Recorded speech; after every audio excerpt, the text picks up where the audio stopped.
आड़े आड़े साराओ तो सब लोग के जोहार और मैं आशा करो जो मोर कथा तुम्हारे सुनते था वो ये पॉडकास्ट माध्यमे। आपके बहुत ही अच्छे दोस्त MS धोनी, उनके लिए आपको क्या कहना है? क्योंकि लोग कहते हैं कि कैमरे पे ही वो कैप्टन कूल और हम्बल हैं या असली में भी वो हम्बल है? दुनिया का कोई क्रिकेट ग्राउंड नहीं है जिसका क्यूरेटर MS धोनी के साथ तस्वीरें नहीं लेना चाहता। मेरी भी एक तस्वीर है जिसमें वासुदा को हम लोगों ने बीच में खड़ा किया और वो फोटो है। I always say that MS Dhoni is an emotion, he is not a character. He knows me so well. Everybody knows MS Dhoni, but when you can claim that he knows you well, it is indeed a matter of pride. As a fan मैं चाहता हूँ कि माही भी इस video को देखे और आपको सुने। कोई ऐसा एक्सपीरियंस आपकी दोस्ती का जो आप शेयर करना चाहते हो, जहाँ पे आपको लगा कि इतने बड़े स्टार हैं लेकिन फिर भी लग ही नहीं रहा कि हम एक ऐसा मोमेंट शेयर करें? एयरपोर्ट के लाउंज में बहुत ही बड़ा कैंपेन चलाया है जिसमें 50,000 लड़कियों को हमारे पूर्वी सिंहभूम जिले में हम लोगों ने पीरियड एडुकेटेड बनाया है। Huge number. जो टुगेदर वी कैन, वो हैशटैग का उद्देश्य ही वही था कि जो मैं कर रहा था वो बस मैं नहीं कर रहा था, कई सारे लोग थे जो एक टुगेदर वी कैन, हम लोग सारे लोग मिलकर एक सम्मिलित प्रयास के माध्यम से हज़ारों लोगों की मदद हम लोगों ने की, घर बैठे हुए, क्योंकि क्वारंटीन थे हम लोग सभी। असेंबली इलेक्शंस के लिए आपके प्लान? वो तो जयराम महतो को आप देखें, आप अनूप सिंह को देखें, आप जो बड़का गांव की विधायक है अम्बा प्रसाद, उन्हें देखें, आप अमित मंडल को देखें बीजेपी के। झारखंड की राजनीति की दशा और दिशा अगर ऐसे युवा तय करेंगे। अभी रिसेंटली युवा का एक बड़ा आंदोलन हुआ था। मुझे बोलना नहीं चाहिए था बट मैं एक फैक्ट आपके सामने रखना चाहता हूँ क्योंकि मैंने ऑब्जर्व की चीज़ें। जो पुलिस की दौड़ चल रही है उसमें 12 लोगों की मौत हुई। उसकी क्या वजह हो सकती है? 12 मौतें ये कोई छोटी बात नहीं है, ये नहीं। बहुत बड़ी बात है। जहाँ तक हेमंत सोरेन जी की बात है, मैंने हमेशा कहा है, मुझे पता नहीं था कि आप इतना अच्छा गाते हैं भैया। अरे वो अब ये कॉम्प्लीमेंट है कि कुछ नहीं, और है, वो मैं बाद में तुमसे ऑफ द रिकॉर्ड बात कर लूंगा। जोहार। झारखंड की बातें एज अ झारखंडी मैं हमेशा करता हूँ और हमेशा करता ही रहूँगा। आज के जो हमारे गेस्ट हैं वो बहुत ही इंस्पायरिंग हैं हमारे यूथ के लिए। उन्होंने पढ़ाई NIT जमशेदपुर से करी, हायर स्टडीज़ के लिए वो बाहर गए। अच्छी नौकरी होने के बाद भी वो झारखंड वापस अपने जन्मभूमि में आए। उनका एक कहना है कि I am a politician by choice. उनकी journey as a politician, as a social worker और एज अ एक्टिविस्ट आप खुद उनसे सुनिए। उन्होंने आज के पॉडकास्ट में हमारे युवाओं के बारे में बताया कि युवा कैसे आगे रोजगार की तरफ बढ़ सकते हैं, शिक्षा कितना इम्पॉर्टेंट है, और हमारा झारखंड प्रदेश डेफिनेटली जो हम हर पॉडकास्ट में बात करते हैं कि हमारा झारखंड प्रदेश आगे कैसे बढ़ेगा, उन सब चीज़ों के बारे में आज हमने चर्चा किया है। उनका ये कहना है कि उन्होंने अपनी बेटी का नाम माही रखा और माही रखने के पीछे का कारण जो है वो है MS धोनी। उनके प्रिय मित्र और उनके इंस्पिरेशन MS धोनी के बारे में उन्होंने आज जिक्र किया है इस पॉडकास्ट में। सो आइए वेलकम करिए हमारे आज के गेस्ट का, कुणाल सारंगी। जोहार।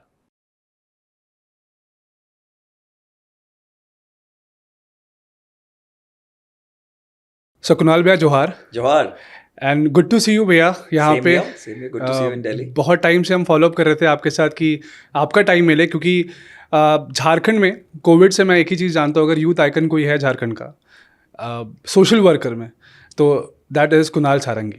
अच्छा लगता है सुनकर, और मुझे भी बहुत दिनों से मिलने की बात थी लेकिन हो ही नहीं पा रहा था। चलो आज कम से कम मिलना हो गया। करेक्ट। इस बहाने बातें भी होंगी और बहुत अच्छी जगह हम मिल रहे हैं क्योंकि आज झारखंड के मुद्दों पे हम बात करेंगे, आपकी बातें करेंगे और आपके जो इनिशिएटिव्स हैं। आपने कोविड में आपने एक हैशटैग चलाया था और उस हैशटैग से हम सब जुड़े थे, टुगेदर वी कैन, और उससे हमने पता नहीं कितने हज़ारों लोगों की मदद करी पैन झारखंड और भी स्टेट्स में। बट झारखंड में मुझे याद है कि अगर किसी को भी हेल्प चाहिए, ऑक्सीजन चाहिए, बेड चाहिए, वेंटिलेटर चाहिए, तो the correct man is Kunal Sarangi.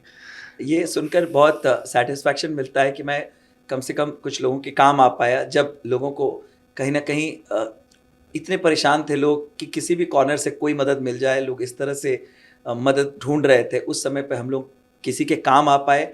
ये मुझे लगता है लाइफ का मेरा सबसे ज़्यादा सेटिस्फाइंग पॉइंट था, जो कोविड का पीरियड था जिसमें हम लोग कई लोगों के काम आ पाए। सो भैया आपकी जर्नी शुरू करते हैं। You are a alumni of NIT Jamshedpur, that is one of the best in this town. आपने फिर पढ़ाई बाहर से भी करी, फिर आप सब कुछ छोड़ के आप पॉलिटिक्स में आए। आपको बहुत सारे अच्छी नौकरी मिल सकती थी, आपने सब कुछ छोड़ा, आपका एक मैं हमेशा से देखता हूँ, आपने लिखा हुआ है कि पॉलिटिशियन बाय चॉइस। सो क्या ये पॉलिटिक्स आपने चूज़ किया कि आपके फादर ने चूज़ कराया? देखिए, बहुत अच्छा क्वेश्चन है ये। मैं हमेशा बोलता हूँ पॉलिटिशियन बाय चॉइस। जब आप कोई काम खुद अपने मन से करते हैं, तो आप दूसरों को ना फेलियर के लिए ब्लेम करते हैं, ना आप में कोई नेगेटिविटी आती है जब उसमें आप फेल होते हैं, क्योंकि आप अपनी पसंद का काम कर रहे हैं। तो फेलियर सक्सेस को आप बहुत ईज़िली हैंडल कर पाते हैं। जब आप ऐसा कोई काम करते हैं जो आप मजबूरी में करते हैं या पीयर प्रेशर में करते हैं या सोसाइटल प्रेशर में करते हैं, तो कुछ भी गड़बड़ होती है तो you always try to find you know अब ब्लेमिंग पॉइंट कि मैं इसको ब्लेम करूं, ये ब्लेमिंग इसके चलते ये गलत हो गया, इसको ब्लेम कर दूं, एक्सक्यूज निकालने की कोशिश करते हैं। तो इसलिए कोई भी काम ऐसा करना चाहिए जो आप अपनी मर्जी से करें, जो आपको आपका पैशन हो, आपकी नेचुरल कॉलिंग हो, तो हमेशा आप उसको एंजॉय करते हैं। तो मैं राजनीति को एंजॉय करता हूँ। राजनीति के जो उतार चढ़ाव हैं, राजनीति के जो चैलेंजेस हैं, मुझे उन चैलेंजेस को फेस करने में आनंद आता है। तो आप जब किसी चीज़ को प्यार करते हैं और बाय चॉइस करते हैं तो आप थकते नहीं है, यू नेवर फील टायर्ड। इसलिए मैं लिखता हूँ कि पॉलिटिशियन बाय चॉइस, क्योंकि मैं जब राजनीति में आया हूँ, मुझे कोई मजबूरी से नहीं आया हूँ। मेरी बहुत अच्छी लाइफ थी, अब्रॉड में अच्छा करियर था, बिल्कुल जो एक कहा जाता है, जो आइडली एक लोग सोचते हैं जैसी लाइफ होनी चाहिए, भगवान की दया से वो लाइफ मुझे मिली हुई थी। तो मैं सब कुछ छोड़कर भारत और झारखंड इसलिए लौटा क्योंकि जिस समाज ने आपको इतना कुछ दिया है, आपको बनाया है, आपकी भी ये जिम्मेदारी बनती है, आपकी ये मोरल रिस्पॉन्सिबिलिटी कि आप समाज को भी गिव बैक करें। बिल्कुल। और राजनीति एक इतना पावरफुल माध्यम है। अगर जो हमारे भारतीय संविधान में जिस तरह की ताकत जनप्रतिनिधियों को दी गई है लोगों का काम करने की, जो हमारा ब्यूरोक्रेसी है, हमारी जो स्ट्रक्चर है, ब्यूरोक्रेटिक स्ट्रक्चर है, जो पॉलिटिकल स्ट्रक्चर है, अगर उसे कोई तरीके से समझे और उसका यूटिलाइजेशन करे एक सकारात्मक तरीके से, तो बहुत बड़े पैमाने पर लोगों के जीवन में आप बदलाव ला सकते हैं। सो भैया, आपने जैसे आपने कहा कि आपके पास बहुत सारे ऑप्शन थे कि आप बहुत अच्छी लाइफ जी सकते थे। मैं जी रहा था, बाहर जी रहे थे और वो कंटिन्यू कर सकते थे आप। आपको भारत में, स्पेशली आपके स्टेट में, आपका रोल मॉडल कौन था? देखिए, मैं हर मंच से इस बात को कहता हूँ कि राजनीति में कहीं ना कहीं कोइंसिडेंस था मेरा प्रवेश।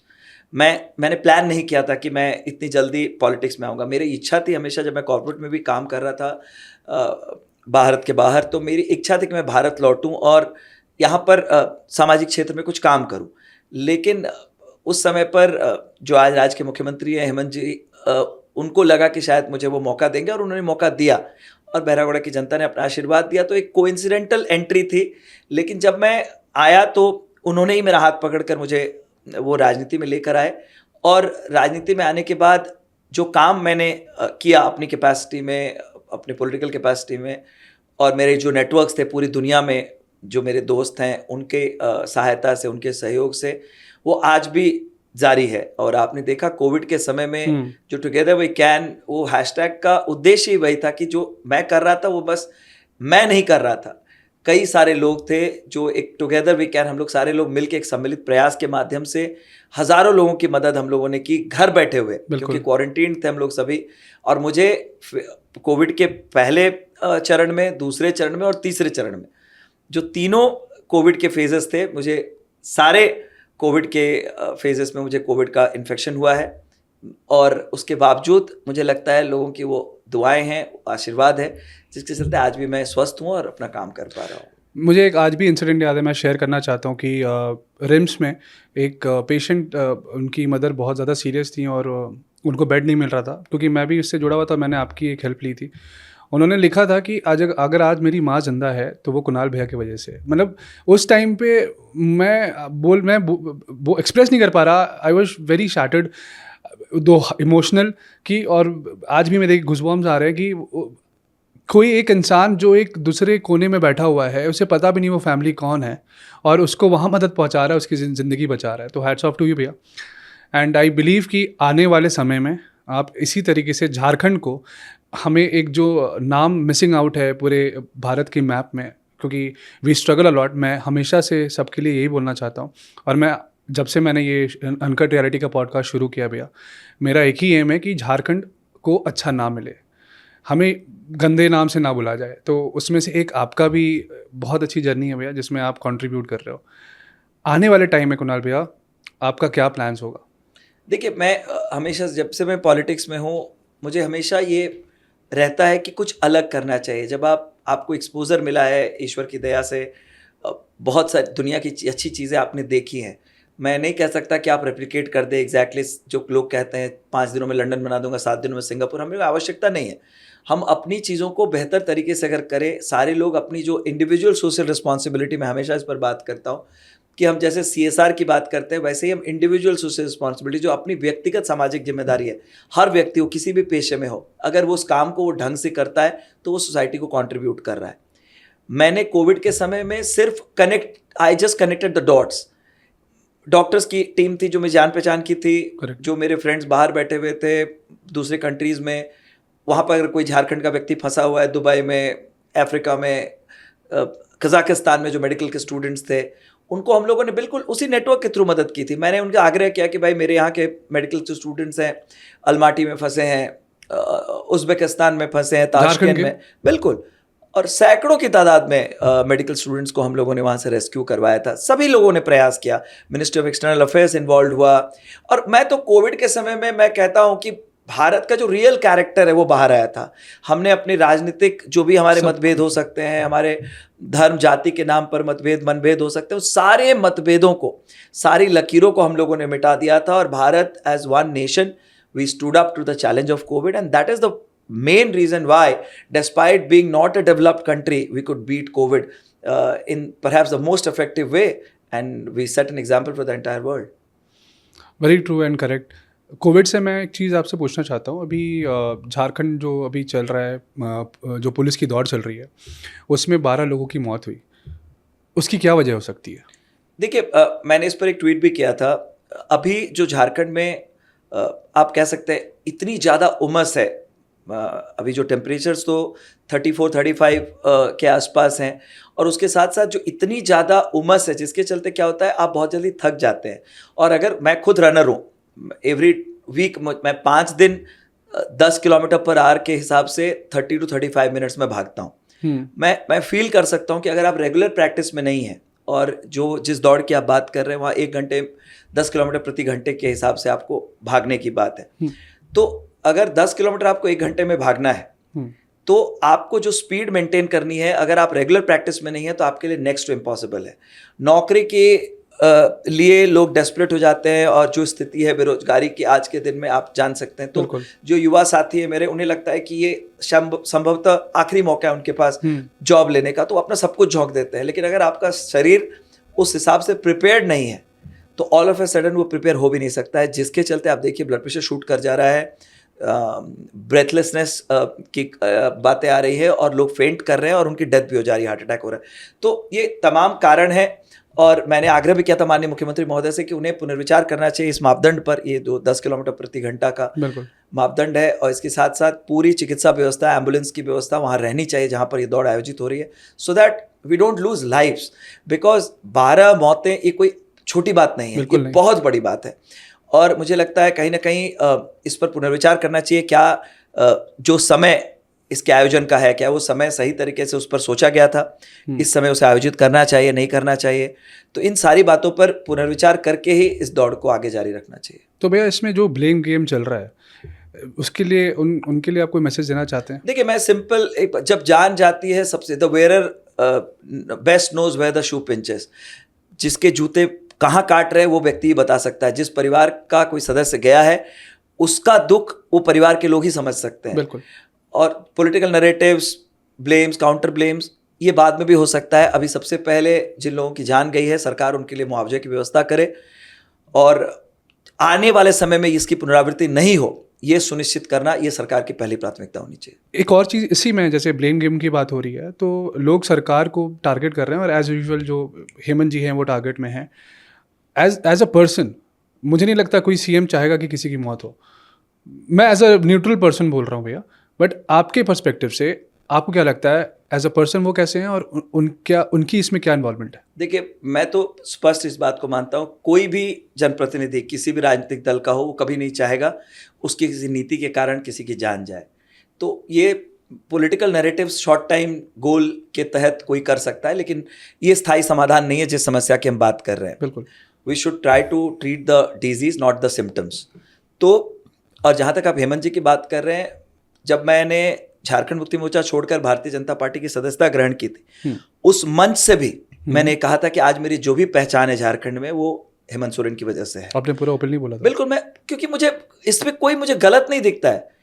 आप अगर कॉर्पोरेट में अगर आपने अपनी जॉब शुरू की किसी कंपनी में, कल आप किसी कारणवश दूसरी कंपनी में जाते, इसका ये कारण नहीं होना चाहिए कि आप पहली कंपनी को गाली देना शुरू कर दें। मैं इस बारे में, मैं जो भी राजनीतिक ऐसा करते हैं, मैं उनसे कभी भी सहमत नहीं हूं। हो सकता है किसी आइडियोलॉजी में आपकी बातें मैच नहीं हो, आपने अपने रास्ते अलग कर लिए हो, लेकिन एंटायरली आप किसी व्यक्ति को उसका जो परसेप्शन पहले आपने दिया था उस परसेप्शन को आप पूरी तरह से बदल दें, मैं कम से कम इससे मैं रिलेट नहीं कर सकता हूं। और जहां तक हेमंत सोरेन जी की बात है, मैंने हमेशा कहा है कि वो इंसान बहुत अच्छे हैं, उनकी पर्सनल इंटीग्रिटी पर आप सवाल नहीं उठा सकते हैं। लोगों के प्रति व्यवहार बहुत ज़्यादा पोलाइट होना, और आप देखते होंगे कई बार, मैं जब उनके साथ उनकी पार्टी में भी था, उनके साथ में मैंने कई बार देखा है, जब हम लोग बहुत भीड़ के अंदर भी चल रहे होते थे, अगर कोई बूढ़ी माँ सड़क के किनारे खड़ी है तो रुक जाएंगे उसकी बात सुनने के लिए, और कोई यूथ अगर उनके साथ सेल्फी लेना चाहता है पेशेंटली वेट करेंगे, 5-6 रीटेक तक भी वेट करते हैं। मैं कई बार सेलिब्रिटीज को देखता हूँ वो झटक देते हैं। Correct. ऐसा कोई उनका जो बॉडी लैंग्वेज है बिल्कुल ही पॉजिटिव, और आप कितने भी परेशान होकर जाएं उनके पास में, he is a very good listener, वो सुनते हैं। एंड तो देखिए, as an individual, as a politician आप उनके बारे में कई राय रख सकते हैं, लेकिन as an individual he is a fantastic father, he is an artist, और सनग्लासेस का बहुत शौक है उनको। मेरे कई सनग्लासेस उन्होंने ट्राई करते हुए काफ़ी तस्वीरें भी उनकी। अच्छा। और वॉचेस का शौक है, तो काफ़ी पॉजिटिव माइंडसेट है उनका, और मुझे लगता है कि एक रिफ्रेशिंग एटीट्यूड है, और कई चैलेंजेस को आप देख सकते हैं पॉलिटिकली वो किस तरह से हैंडल कर रहे हैं इतने दिनों से, और जो बेस्ट पॉसिबल वो कर सकते हैं, मुझे लगता है वो करने की कोशिश कर रहे हैं। आपने एक बात बोली, art is a good artist. मैंने रिसेंटली एज अ नॉट, मैं एकदम न्यूट्रल होकर फिर से बोलूँगा ऑडियंस को, कि ताकि मुझे पे कोई ये ना लगे कि ये भी किसी पार्टी की तरफ से बोल रहा है। मैं एज अ पर्सन जो मैंने देखा वो अपने ऑब्जर्वेशन को शेयर कर रहा हूँ। उन्होंने किसी भी ऐसे पॉलिटिशियन को फॉलो नहीं किया है, उन्होंने आर्टिस्ट क्रिएटर्स को फॉलो किया है अपने इंस्टाग्राम पे। That it itself is a blessing for all the new creators. भले उनके फॉलोअर्स नहीं है, बट अगर वो कुछ कंट्रीब्यूट कर रहा है झारखंड के लिए, उन्होंने उनको फॉलो किया है, और that is a big achievement for an individual भैया। So that itself signifies कि he respects art. Yes. अगर मैं इसी रिलेशंस पे आता हूँ, आपकी इतने अच्छे रिलेशंस हैं, आप रिस्पेक्ट करते हैं इस चीज़ की एज अ पर्सन सबको, आपके बहुत ही अच्छे दोस्त MS धोनी, उनके लिए आपको क्या कहना है? क्योंकि लोग कहते हैं कि कैमरे पे ही वो कैप्टन कूल और हम्बल हैं, या असली में भी वो हम्बल हैं? असली में मुझे लगता है उससे ज़्यादा हम्बल है। अच्छा। मैं एक छोटा सा इंसिडेंट बताता हूँ आपको। एक क्यूरेटर हैं हमारे JSCA में, मैं झारखंड स्टेट क्रिकेट एसोसिएशन का लाइफ मेंबर भी हूँ, माही भी हैं उसमें, तो हम लोग हमेशा मिलते हैं, मिलने का मौका मिलता है, जिम में वर्कआउट करने का भी मौका मिलता है। मैं एक व्यक्ति है बासुदा हम उनको बुलाते हैं, वो मेरी विधानसभा क्षेत्र जो मेरा रहा है बहरागोड़ा, वहीं के निवासी हैं, और वो हमारे पिच के क्यूरेटर हैं, जो रांची का स्टेडियम उसके पिच के क्यूरेटर है। MS धोनी आज जिस जगह पर हैं, मुझे लगता है MCG हो, SCG हो, लॉर्ड्स हो, दुनिया का कोई क्रिकेट ग्राउंड नहीं है जिसका क्यूरेटर MS धोनी के साथ तस्वीरें नहीं लेना चाहता हो, या MS धोनी के पास फुर्सत हो उनके साथ तस्वीर लेने के लिए। लेकिन उसके बावजूद रांची में मैंने कई बार उनको देखा है। मेरी भी एक तस्वीर है जिसमें वासुदा को हम लोगों ने बीच में खड़ा किया, और वो फोटो है। तो जिम में कोई नॉर्मल लड़का, बिल्कुल स्ट्रेंजर वर्कआउट करता रहता है, अगर वो सही तरीके से वर्कआउट नहीं कर रहा है, कोई पोस्चर गलत है, वो उसे करेक्ट करते हैं बिना उस बच्चे के पूछे। ये बहुत बड़ी क्वालिटी होती है, देखा है हमने। तो MS धोनी से हम सबको ये सीखने की जरूरत है। मैं तो I always say that MS Dhoni is an emotion, he is not a character, just not a celebrity, not a cricketer. He is an emotion for our country. कई युवा होंगे जिनका जो पारिवारिक पृष्ठभूमि उनकी रही है बहुत साधारण रही होगी, और जब आप साधारण पृष्ठभूमि से, जैसे शाहरुख खान एक बार कहते थे कि I M an ordinary man in an extra ordinary profession, तो MS धोनी को देख के कई युवाओं ने बड़े सपने देखने शुरू किए हैं झारखंड में, बिल्कुल, कि अगर झारखंड का एक रांची का मेकॉन कॉलोनी का रहने वाला लड़का अगर ICC ट्रॉफीज जिता सकता है भारत को। आपको आज भी याद होगा 2011 का बिल्कुल वर्ल्ड कप का वो फाइनल, और मैं तो सौभाग्यशाली हूं, मैं लाइव उस मैच को मैंने देखा था आपने। तो मैंने कई बार उन्हें लाइव देखा है, विश्व के कई स्टेडियम में उनको लाइव देखा है। लेकिन मैं अभी भी कहता हूं कि झारखंड को अगर सबसे बेहतरीन और पॉजिटिव इंट्रोडक्शन किसी ने इस दुनिया के मंच पर दिया है तो MS धोनी है।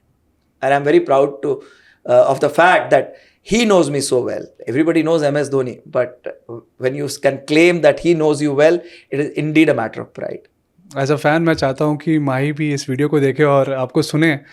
कोई ऐसा एक्सपीरियंस आपकी दोस्ती का जो आप शेयर करना चाहते हो, जहाँ पे आपको लगा कि इतने बड़े स्टार है लेकिन फिर भी लग ही नहीं रहा कि हम एक ऐसा मोमेंट शेयर करें। एयरपोर्ट के लाउंज में वीडियो कॉल पर मेरी बेटी का नाम भी माही है, और it's because of MS only. अच्छा। तो and he knows that he is the inspiration why I named my daughter after him.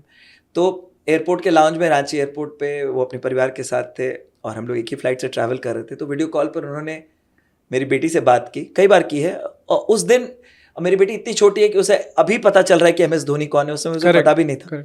And she had just woken up, वो जस्ट जागी थी नींद से, और सुबह की फ्लाइट थी। तो मैंने जगाया, मैंने कोई तुमसे बात करना चाहता है। तो एक MS धोनी के स्टेचर का सेलिब्रिटी अगर इतने पर्सनलाइज्ड वे में आपके साथ कनेक्ट होता है तो ये बताता है कि वो कितना डीप है। और मैंने देखा कई बार एयरपोर्ट की सिक्योरिटी में जो CISF के और अन्य जवान रहते हैं, सबके साथ मिलना, सबके साथ फोटोज लेना, it shows a lot about his character, कि अभी भी कितना रूटेड है वो व्यक्ति। आप देखते होंगे लोग थोड़े से सक्सेस के बाद it goes to their head और हाउ दे स्टार्ट बिहेविंग, लेकिन MS Dhoni has shown the way to all of us कि जितना फलदार होता है वृक्ष, वो उतना झुक कर रहता है। तो ये सीख हम सभी युवाओं को उस व्यक्तित्व से लेनी चाहिए। और ये मैं चाहता हूँ कि सारे युवा हमारे झारखंड के इससे सीखे, और MS धोनी हमारे लिए इंस्पिरेशन है पूरे झारखंड के लिए, और सभी उनको उनके रास्ते पे चले। और मैं एक बात और शेयर करना चाहूँगा, हम लोग फ्लाइट में साथ में थे, तो मेरा इलेक्शन का लॉस हुआ था, तो हम 2019 तो हम लोग बातें कर रहे थे। तो उन्होंने बहुत अच्छी चीज़ कही कि जब हम मैच खेलने के लिए उतरते हैं मैदान में, तो हम ये सोच कर ही जाते हैं जो रणनीति हमने बनाई है वो अच्छी बनाई है, टीम अच्छा करेगी। Many a times result doesn't come our way जैसा हम लोगों ने सोचा था, लेकिन खेलते रहना है। तो वो जो उनका थॉट है, उसने मुझे, उस चीज़ ने मुझे बहुत स्ट्रेंथन किया था उस समय पे, कि हम लोग यहाँ पर T20 खेलने के लिए नहीं आए, ये जीवन है, राजनीति है, जो भी, ये टेस्ट मैच है। तो test match is the real cricket. वो हमेशा वो बोलते हैं कि T20 is not the real cricket, real cricket is the red ball, तो द वाइट बॉल क्रिकेट, तो टेस्ट मैच क्रिकेट। तो कहीं ना कहीं ये जो थॉट प्रोसेस है कि आपको लॉन्ग टर्म विजन के साथ काम करना है, ये मैंने उनसे सीखा है। अगेन थैंक यू माही, आपने इतना इंस्पायर करा हम सभी युवाओं को झारखंड के और पूरे देश के।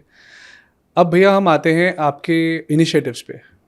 मैंने आपका देखा था, कई एक वीडियो वायरल भी हुआ था कि आपने ब्लाइंड्स को एक स्टिक दिया था। That was something very unique I have seen.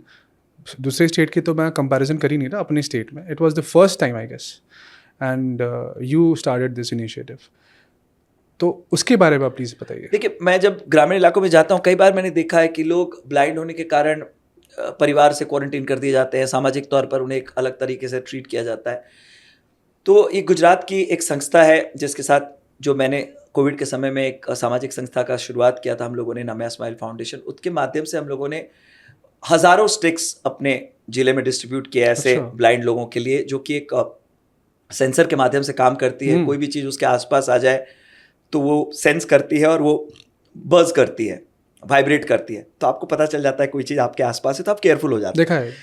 तो उसका बहुत लोगों ने बहुत पॉजिटिवली इस्तेमाल किया। मुझे अभी भी फीडबैक वीडियोस लोग भेजते हैं कि कैसे रात के अंधेरे में अब निकलना उनके लिए आसान हो गया है, घर लौटना आसान हो गया है। तो ब्लाइंड स्टिक बहुत ही इनोवेटिव प्रोडक्ट है, और इसके लिए मैं बल्लभ यूथ ऑर्गेनाइजेशन, जो गुजरात की संस्था है जिसके माध्यम से हम लोगों ने ये डिस्ट्रीब्यूशन का काम किया, उन्हें धन्यवाद दूंगा कि उनके सहयोग से हम लोग ये कर पाए। इसके अलावा नमया स्माइल फाउंडेशन से हम लोगों ने पीरियड्स को लेकर, जो अभी भी ग्रामीण इलाकों में महिलाओं में जो एक टैबू इस्टेब्लिश किया गया है उनके दिमाग में पीरियड्स को लेकर, उसे दूर करने की दिशा में हम लोगों ने एक बहुत ही बड़ा कैंपेन चलाया है जिसमें 50,000 लड़कियों को हमारे पूर्वी सिंहभूम जिले में हम लोगों ने पीरियड एडुकेटेड बनाया है। Huge number. एंड उसमें अदिति गुप्ता जो मेंस्ट्रुपीडिया कॉमिक बुक्स हैं, आपने सुना होगा उसका नाम, मेंस्ट्रुपीडिया कॉमिक बुक्स हम लोग फ्री में डिस्ट्रीब्यूट करते हैं इन बच्चियों और लड़कियों को, और साथ ही साथ हमारे जो ऑनलाइन एडुकेटर्स हैं, ऑफलाइन एडुकेटर्स, वो जाकर भी उन्हें एडुकेट करते हैं पीरियड्स के बारे में कि कैसे आप उसे मोर कंफर्टेबली आप हैंडल कर सकते हैं, इन सिक्योर्ड वे आप उसको हैंडल कर सकते हैं। तो इससे बहुत सारी लड़कियों ने बाद में मुझसे संपर्क किया कि अब मुझे पैड खरीदने में कोई झिझक नहीं होती है। हमारे गांव में हम लोग बैठकर भी जब पीरियड्स के टाइम में कोई प्रॉब्लम होती है तो हम लोग ओपनली डिस्कस करते हैं, परिवार में डिस्कस करते हैं। तो ये जो सोशल टैबू, इसको ब्रेक करने की हम लोगों ने कोशिश की थी, जो काफ़ी हद तक हम लोग पूर्वी सिंहभूम जिले में, विशेष तौर पर जो ट्रैवल डोमिनेटेड पॉकेट्स हैं जो रूरल एरियाज के, उसमें भी हम लोगों ने इसमें सफलता पाई है। युवा के लिए भी क्या आपका इनिशिएटिव है? आप युवा हैं। देखिए, मैं हमेशा चाहता हूँ युवा तभी पॉजिटिव सोच सकता है अगर युवाओं के पास रोजगार हो। हम कितनी भी युवाओं के बारे में बातें कर ले, राजनीति के क्षेत्र में भी आमतौर पर लोग सोचते हैं कि युवाओं का काम सिर्फ दरी बिछाना और नेताओं को, बड़े नेताओं को माला पहनाना। इस मानसिकता से राजनीतिक दलों को भी ऊपर उठना पड़ेगा। आज भी हमारे पार्लियामेंट की एवरेज एज क्या है?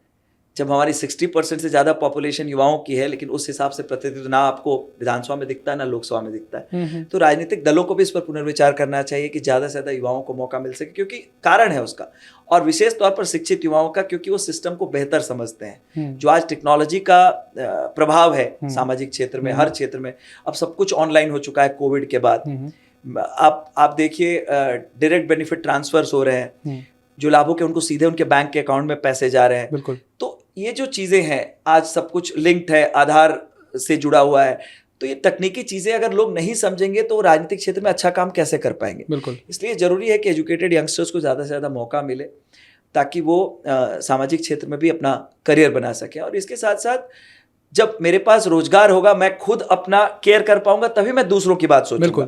ये सोचना कहीं ना कहीं इमेच्योर्ड है कि मेरी अपनी स्थिति अच्छी नहीं है, मैं दूसरों की सेवा करूंगा, ये मानसिकता नहीं आ सकती। इसलिए हर सरकार को, किसी भी राजनीतिक दल की सरकार हो, पहली प्राथमिकता रोजगार होना चाहिए।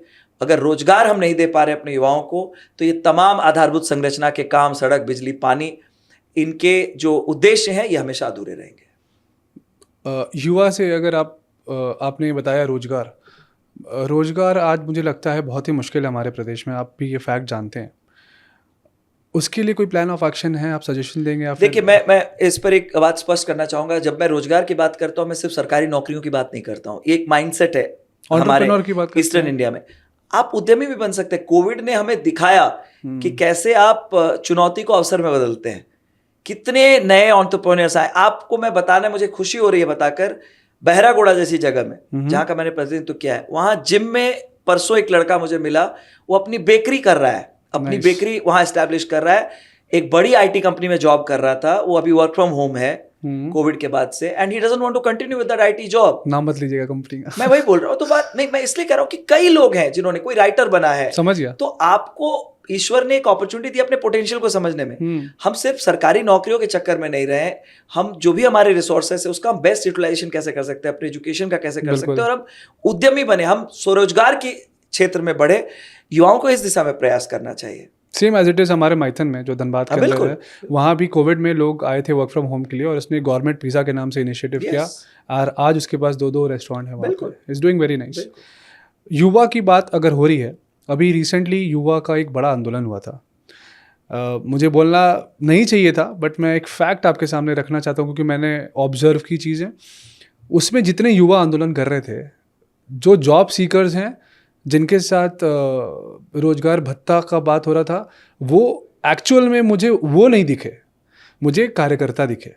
ठीक है, मेरे हिसाब से स्टेज पे कम से कम 10 ऐसे वैसे पीड़ित लोगों को, युवाओं को लाना चाहिए था, ताकि उनका भाषण हो, वो बता सके कि ये प्रॉब्लम है, आक्रोश उनका दिखना चाहिए, ये प्रॉब्लम है। मुझे नहीं लगता कि वो एक्चुअल युवा जुड़ा जो आज भी वहाँ पे परेशानी झेल रहा है। इस पे आपका क्या भैया नैरेटिव है? नहीं, बिल्कुल, मुझे लगता है, कई बार मैंने देखा है, नाम युवाओं का रहता है, चाहे वो रैली हो, आयोजन हो, और मंच पर आप हार्डली किसी युवा को देखते हैं। तो जितना आप एकेडमिकली युवाओं के बारे में बात करते हैं, उतना प्रैक्टिकली भी आपको करना चाहिए। बिल्कुल। ये चाहे सामाजिक कार्यक्रम हो, राजनीतिक कार्यक्रम हो, जब आप युवाओं की बात कर रहे हैं तो उसका नेतृत्व युवाओं के हाथ में होना चाहिए। जो युवाओं के वास्तविक मुद्दे हैं उन पर बात होनी चाहिए, और जो युवा प्रभावित है बिल्कुल जिन मुद्दों की आप बात कर रहे हैं उससे, तो उनकी रियल स्टोरी जो है बिल्कुल वो मीडिया के सामने आनी चाहिए, वो सरकार के लोगों के सामने आनी चाहिए, तभी आप उनके मुद्दों का सही प्रतिनिधित्व करते हैं, ये पता चलता है। आपको छोड़कर आपके हिसाब से झारखंड में कोई ऐसा युवा जो आगे आपको लग रहा है विधानसभा में कुछ अच्छी फाइट देगा? बहुत सारे युवा हैं और मुझे बहुत अच्छा लगता है आजकल ये देख कर। कोई एक नाम? बहुत सारे हैं, आप देख सकते हैं, कई राजनीतिक पार्टियों में आप देख लें। आप झारखंड मुक्ति मोर्चा से शुरू करें या बीजेपी में जाएं या कांग्रेस में जाएं, जयराम महतो को आप देखें, आप अनूप सिंह को देखें, आप जो बड़का गांव की विधायक है अंबा प्रसाद, उन्हें देखें, आप अमित मंडल को देखें, बीजेपी के काफ़ी प्रॉमिसिंग यंगस्टर्स हैं जो बहुत अच्छा कर रहे हैं। और आने वाले समय में मुझे लगता है झारखंड की राजनीति की दशा और दिशा अगर ऐसे युवा तय करेंगे तो we can be pretty assured of a positive future for our state. Assembly elections के लिए आपके प्लान? वो तो राजनीति के मैदान में ही बातें होंगी। अभी आप कुछ संदेश नहीं देना चाहते अपने कॉन्स्टिट्यूशन के? बस मैं अपने क्षेत्र की जनता के साथ हूँ, उनके साथ समय गुजार रहा हूँ, उनकी समस्याओं को समझ रहा हूँ, उनका जो निर्णय होगा मेरा राजनीतिक निर्णय वही होगा। आपकी लोकल लैंग्वेज में मैंने बहुत बार देखा है, बड़ा अच्छा लगता है जब आप लोकल लैंग्वेज बात करते हैं अपने आपस में, अपने क्षेत्र के लोगों से। उस लैंग्वेज में अपने लोगों को कुछ मैसेज देना चाहते हो, पूरे झारखंड के युवा को आप एक मैसेज क्या देंगे?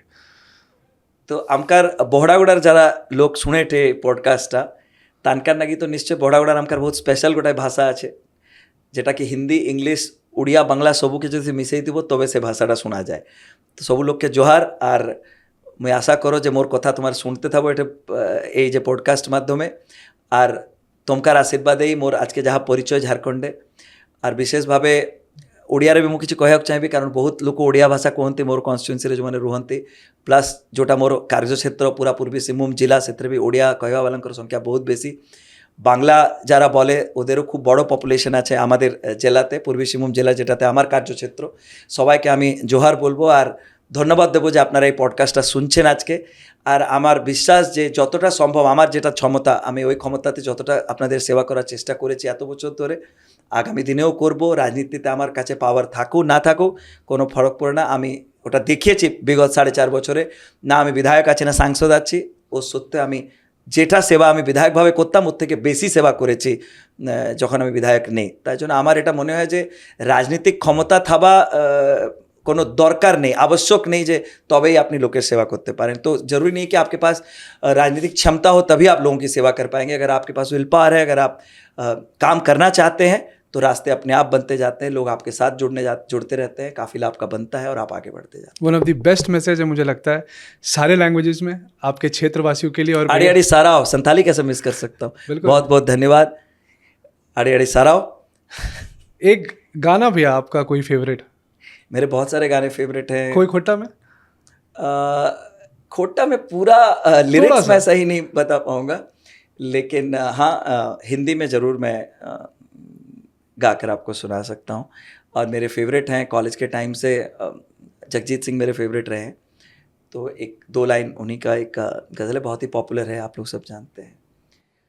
होठों से छू लो तुम मेरा गीत अमर कर दो, बन जाओ मीत मेरे, मेरी प्रीत अमर कर दो।